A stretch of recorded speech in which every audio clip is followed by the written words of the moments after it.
Bharatiya Janata party की केंद्र सरकार, उनकी ईडी, उनकी सीबीआई एक्साइज पॉलिसी की जांच कर रही है। 2 साल में सैकड़ों अफसर लगा दिए, हजारों रेड कर दी, लेकिन 1 रुपया भी इस केस में आम आदमी पार्टी के किसी भी नेता से नहीं मिला। फिर भी एक झूठा षड्यंत्र रचकर, एक फर्जी केस को बनाकर आम आदमी पार्टी के एक एक करके सभी नेताओं को गिरफ्तार किया जा रहा है। सत्येंद्र जैन जी को गिरफ्तार किया गया, मनीष सिसोदिया जी को गिरफ्तार किया गया, संजय सिंह जी को गिरफ्तार कर लिया गया, और जब फिर भी आम आदमी पार्टी को नहीं रोक पाए तो अरविंद केजरीवाल जी तक को गिरफ्तार कर लिया गया।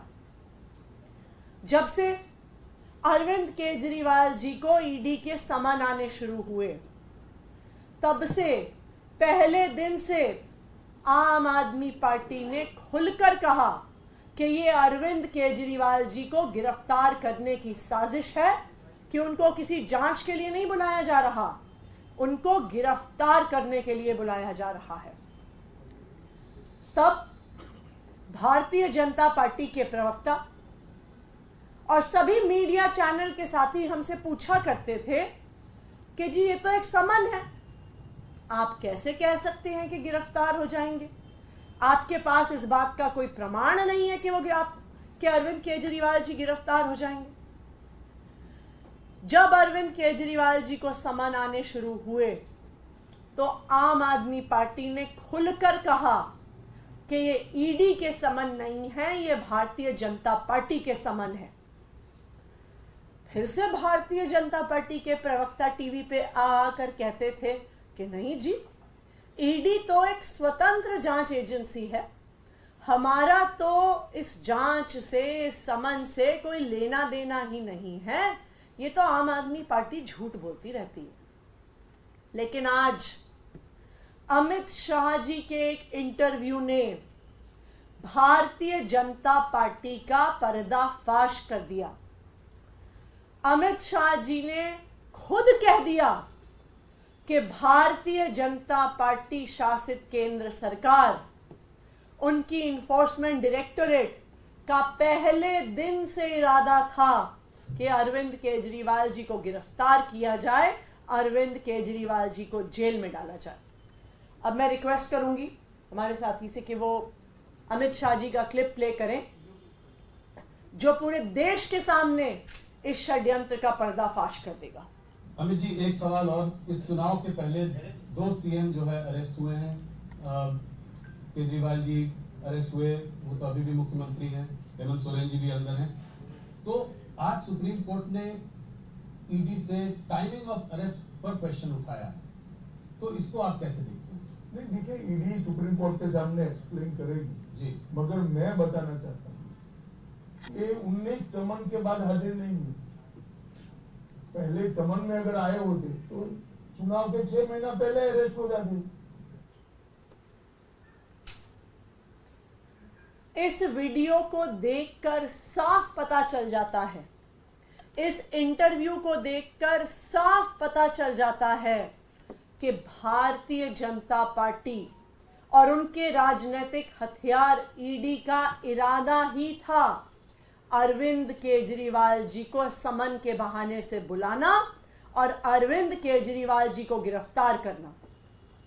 आज अमित शाह जी का ये बयान ये साफ कर देता है कि ये पूरा एक्साइज पॉलिसी का मैटर और जो उसकी जांच 2 साल से चल रही है, एक सोची समझी साजिश है, एक सोचा समझा षड्यंत्र है, आम आदमी पार्टी को परेशान करने के लिए, आम आदमी पार्टी के नेताओं को गिरफ्तार करने के लिए, अरविंद केजरीवाल जी को गिरफ्तार करने के लिए।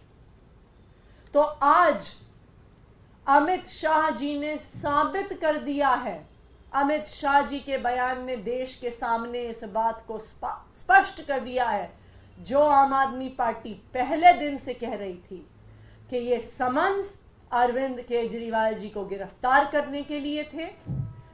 ये जो पूरा जांच है, ये सिर्फ एक षड्यंत्र है और आज पूरे देश को भी ये पता चल गया है कि भारतीय जनता पार्टी को, प्रधानमंत्री नरेंद्र मोदी जी को, अमित शाह जी को अरविंद केजरीवाल जी से डर लगता है। अरविंद केजरीवाल जी के हमले से डर लगता है। अरविंद केजरीवाल जी जो भारतीय जनता पार्टी के 10 साल के कुशासन को एक्सपोज करते हैं, उससे डर लगता है। इसलिए उन्होंने ये षड्यंत्र रच के उनको जेल में डाल दिया। Thank you. मैम, प्रधानमंत्री नरेंद्र मोदी ने टीवी 9 को इंटरव्यू दिया है, उसको जो आप आरोप लगाते हैं कि 400 आगे तो आरक्षण खत्म हो जाएगा, संविधान खत्म हो जाएगा, चुनाव ही नहीं होंगे, सब पर उन्होंने जवाब दिया, कहा कि अगर ऐसा करना होता 360 तो एनडीए के भी हैं और सहयोगी मिला 400 हो जाएंगे। तो तमाम जो आपके दावे हैं, आरोप हैं, उनको गलत बताया है। प्रधानमंत्री नरेंद्र मोदी जी इस बात का जवाब दें कि क्यों भारतीय जनता पार्टी से जो सारे जुड़े हुए संगठन हैं और जो सारे जुड़े हुए लोग हैं आरक्षण का विरोध करते हैं। मोदी जी मोहन भागवत जी के सालों से चलते आ रहे बयानों का जवाब दें कि वो आरक्षण खत्म करना चाहते हैं। मोदी जी के फॉर्मर एडवाइजर विवेक देबरॉय जो सालों तक मोदी जी के साथ काम करते रहे, लगातार बयान देते थे कि आरक्षण खत्म होना चाहिए।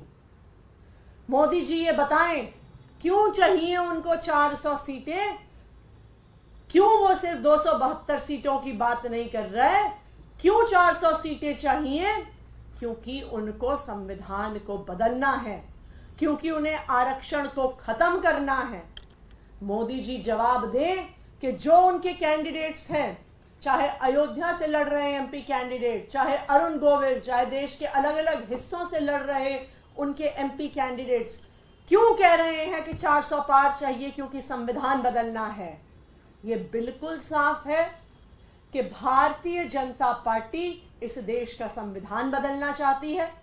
भारतीय जनता पार्टी इस देश में चुनाव खत्म करना चाहती है और इसके ट्रेलर हम देख चुके हैं। हमने देखा है कि चंडीगढ़ में क्या हुआ, हमने देखा है कि किस तरह से दिल्ली में मेयर के चुनाव को ही खत्म कर दिया गया, हमने देखा है कि किस तरह से सूरत में, इंदौर में बिना चुनाव किए सामने वाले कैंडिडेट्स को डरा के, धमका के उनके नॉमिनेशंस विड्रॉ करवाए जा रहे हैं। पहले तो Bharatiya Janata party operation lotus करके चुनाव के बाद सरकारें गिराती थी। अब भारतीय जनता पार्टी का ये नया स्वरूप है, नया षड्यंत्र है कि अब वो चुनाव होने ही नहीं देते। चुनाव होंगे ही नहीं तो सरकार गिराने की बात नहीं आएगी। बिना चुनाव के ही भारतीय जनता पार्टी जीतेगी। वाले मामले में आप सरकार का भी क्या रुख है, जिस तरह से काफी कर्मचारियों को हटाया गया है, और क्या आप इसे भविष्य की भूमिका के तौर पर देख रहे हैं? लग रहा है कि जो बातें कही गई हैं रिपोर्ट में, आदेश में, वो सही? भारतीय जनता पार्टी एक महिला विरोधी पार्टी है। ये वो भारतीय जनता पार्टी है जो प्रज्वल रेवन्ना जैसे व्यक्ति को चुनाव लड़वाती है। ये भारतीय जनता पार्टी वो पार्टी है जो प्रज्वल रेवन्ना जैसे दरिंदे के लिए, जिसके लिए प्रधानमंत्री मोदी जी प्रचार करते हैं। भारतीय जनता पार्टी वो पार्टी है जिसके पास सारी सूचना थी प्रज्वल रेवन्ना की दरिंदगी की, उसके दुष्कर्मों की, फिर भी उसको टिकट देती है, उसके लिए प्रचार करती है।